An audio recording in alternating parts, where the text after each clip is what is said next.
Hey, what's up guys? So in this video, we will see how to use circle to search on the Samsung Galaxy A36 or the A56. Now to do that, just open settings, then go to display. From here, just tap on navigation bar and make sure you enable circle to search.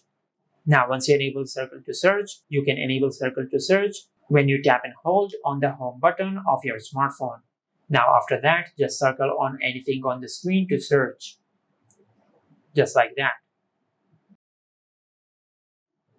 And also you can use circle to search anywhere on your smartphone.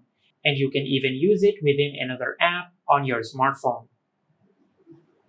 Now for an example, I will open the Chrome web browser app. Now if you tap and hold on the home button, you will enable circle to search.